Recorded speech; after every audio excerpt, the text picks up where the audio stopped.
Hayo yakijiri, mwaka mmoja baada ya mkasa wa bwawa la Mai Mahiu kupasuka, familia zilizoathiriwa hazijaweza kurejea makwao. Kulingana na baadhi ya wakaazi wa eneo hilo, makao yao bado hayakaliki kwani athari za mafuriko zingalipo.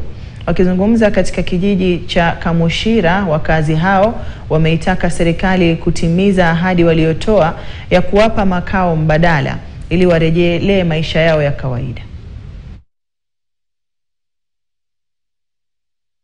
Nilikuwa nalima upande huu wa Mai Mahiu, but mimi nimekuwa nikilima na maji.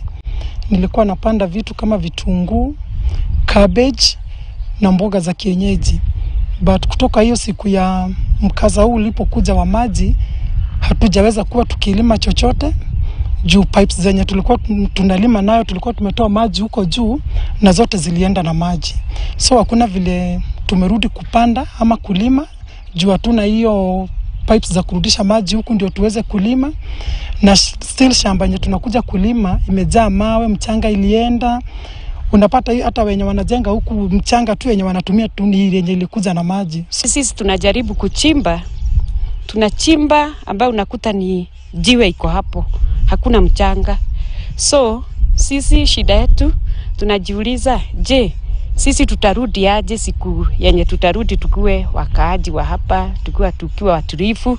Ombi letu kwa maafisa wa agriculture kwa kuja kupimiwa hii mchanga, tuangalie kama inahitaji nini tena ili tuweze kupanda. Wakazi